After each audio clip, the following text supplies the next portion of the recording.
Good morning, New Canaan High School. I'm AJ Boyd, coming to you live from my house. That's right, not only have we done one broadcast and schools are closed, but we're also doing a second. And trust me, we have a lot of news for you to catch up on, including updates on town news surrounding the coronavirus, whether or not we will have school in June, Ram Jam possibly being canceled or postponed, and more. Before we get started, I have a special treat for you all today, a message from our fearless leader. Over to you, Mr. Regan. Happy Friday, New Canaan High School. Anyway, I hope you guys had a great first full week of e-learning. You know, it was an exciting week. We had a lot of changes this week, and we'll have more in store now that we know we're going to be at home till April 20th. You know, truthfully, I wish you guys were all here, but we're going to make the most of it. We made some changes to our schedule, so everyone should know that now. Starting on Monday, we have a block schedule, A, B days, and it's going to rotate every other day. So we're looking forward to about 60 minutes of class. There might be some extended learning opportunities, but truthfully, I think this will be more enjoyable. Pace will slow down a little bit for everybody. We'll be able to dive deeper into the learning, and you guys will have some lunch at home too. There'll also be some independent reading, so make sure you do that too. So in truth, I hope you guys had a wonderful week. I hope you guys have a great weekend. I look forward to at least seeing you from a distance on Monday, and in truth, I hope you guys are making the most of school. You know, there is no escaping what the situation is right now that we're home. But the truth is, we're going to make the most of it, and we're going to do this together. So, New Canaan High School, you are the best school in the state of Connecticut and perhaps the country. So, I can't wait to see you guys together again soon. So, hopefully April 20th, and I will touch base with you all next week. Have a great weekend, everyone. Thanks, Mr. Regan. Now to some news. In our first full week of distance learning, there have certainly been some updates around town regarding the situation with COVID-19. As of this week, all restaurants are being forced to operate on a delivery and takeout only service. And communal venues, like the movie theater, have been closed. Essential businesses, though, including pharmacies, grocery stores, gas stations, and medical offices, will remain open on normal schedules. But that's about it. If you want to get some fresh air, the parks in town will remain open, but the playgrounds within those parks will be closed. But if you're going to go, still keep some distance from other people. Now, with everyone basically quarantined at home, staying away from everyone, you may all be wondering what to do with all your free time. Lucky for you, we've got some fun ideas for you. Number one, a de-stressing home workout. Try an online yoga class, or just pick up a simple workout routine that you can complete in your own home. If that's not your thing, though, you could always do some serious gaming. A classic Wii Sports game never fails to keep you active. Lastly, there's no rules against taking a walk around your neighborhood. This one I highly recommend for everyone. It's great for opening up your lungs. And for those of you wondering if these e-learning days count as regular school days, listen up. Superintendent Dr. Lutzy sent a letter to the State Commissioner's office requesting a waiver so our distance learning to count towards the 180-day school requirement, preventing us from having to stay in school all the way until June 30th, and would allow us to keep our April break. Guess what, guys? It got approved. Way to go, Mr. Lutzy. You sure are a superintendent. Classic. Also new, we are moving over to block schedules. Temporarily, calm down. It's just for this long-term school closure. So here's how it looks.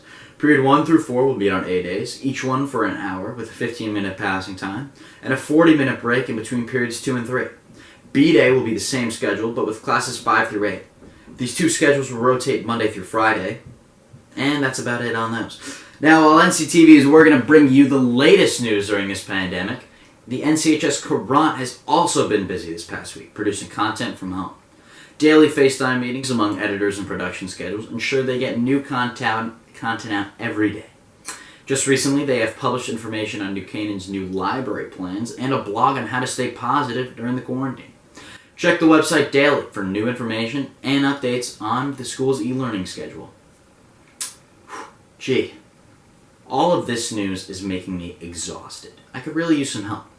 Luckily for me, I have Dylan Pescator to swing it over to. Dylan? Thank you, AJ. What's up, NCHS? I'm Dylan Pescator, and I'm here to give you guys the rest of the news.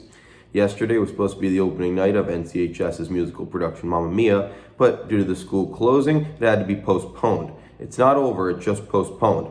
Good news is that their work and effort won't go to waste, and the goal is to move that show to May 29th and 30th.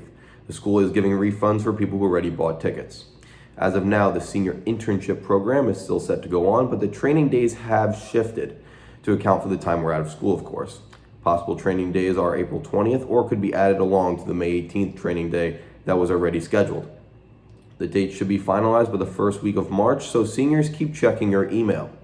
Now, juniors, let's head over to you guys. As I'm sure you already know, the in-school SAT was originally going to take place next Wednesday, but it's been canceled and rescheduled once the state gets a better idea of when we're going to go back.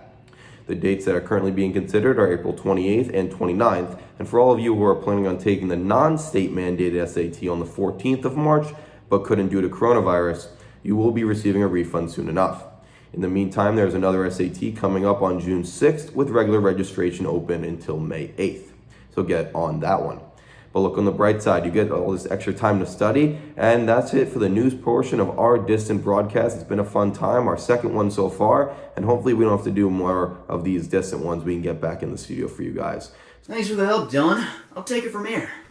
We learned last week that winter sports are canceled, and there was some news on the spring season released this week. Thank goodness we have Austin Platt standing by to give us all the info on how the NCHS sports world is doing. Over to you, Austin. We start with some shout-outs and awards for our winter athletes. I bet you guys all thought you wouldn't hear the name Tyler Sung again. Well, guess what?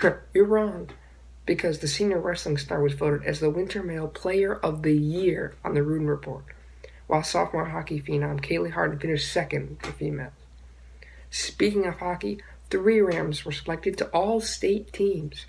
Junior Bowden Gamble made first team as a forward, while senior Justin Wheatfield and sensational Frosh netminder Bo Johnson made second team. Congrats to all 5 of you again on fantastic seasons. Next, we'll discuss the status of spring sports in Connecticut. On Wednesday, the CIAC held a video conference and came to somewhat of a decision, saying, following an online meeting with nearly 70 school, athletic, and governmental leaders, the CIAC reached a consensus that canceling the entirety of the spring sports season is premature at this time. So with spring sports indefinitely suspended, here are some ways our spring athletes can stay in shape. For our baseball and softball athletes, coaches recommend throwing with siblings or outside or throw against a pitchback. For lacrosse, Coach Woods recommends staying healthy through individual running workouts, body weight workouts, and even playing wall ball. She wants every player to focus their efforts on their individual skills and fitness. For lacrosse, Coach Woods says to stay healthy via individual running workouts, body weight workouts, and wall ball. She wants every player to focus their efforts on individual skills and fitness. The lacrosse coaches provide the players with individual drills via YouTube channel. She also sent out 7 running workouts and a body weight workout from assistant coach Madison Strauss. For track athletes who are stuck inside all day, get outside and go for a jog to get your mind off of school and e-learning. And for the rest of us, we most certainly can stay active by doing push-ups, sit-ups, squats, or whatever else you guys can come up with, because staying inside all day isn't easy. That's all for me, NCHS. Hopefully, though, it's not the last time we'll be talking about Ram sports this school year. I'll go back to getting some exercise on that bike, and AJ, I hope you do the same. Thanks, Austin, but I prefer to exercise outside. Question is, are we able to get outside? Let's swing it over to Amelie and Knopf to find out. Amelie? Well, AJ, the weather from this past week hasn't exactly been the happiest of our springy weather. But with winter coming to a close and the start of spring being, well, today, hopefully we'll see some sunnier days in our future. What's up, NCHS? I'm Amelie Knopf here to give you this weekend's weather. Never gets old. We woke up this morning to some pretty dense fog, and unfortunately, it's going to stay that way throughout the day. Today's temps, however, are going to start the weekend off on a high note. It's going to be in the high 60s later today, so while you can't go outside to see your friends, and trust me, I'm as upset about it as you, make sure to get outside and enjoy the warm weather. Saturday, we see the temps drop.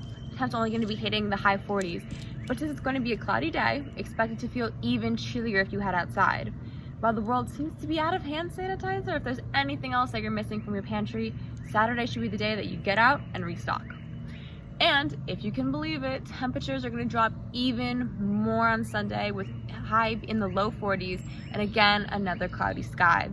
With those chilly temps, Sunday should be the day that you finish up any work, relax, and maybe watch a sports game. Never mind, there aren't any. Now a quick look at next week. Expect some rain and possibly even some snow. I know I wasn't expecting that this late into March. Temps are looking to range from the low 40s to the high 50s, so make sure you're wearing a jacket if you head outside. So much for the start of spring. Well, that's all from me, NCHS. Have a great weekend, and remember to wash your hands. We don't need anyone getting sick and extending our distance learning even longer. Will do, Amelie. Okay then, with weather done, it appears my time on your screen is coming to an end. But you know what comes before I go, right? That's correct. Let's wish a very happy birthday to Dylan Amaswachi. I'm sorry if I screwed up your name, dude. I hope the first full week of distance learning was well for you guys. Only 3 more to go. Seriously, though. And don't forget to head over to NCTV's YouTube channel to watch some reruns of boys basketball games. I leave you now with a slideshow filled with beautiful pictures of people e-learning. Have a great weekend, NCHS. I'm AJ Boyd, and this has been, well, different.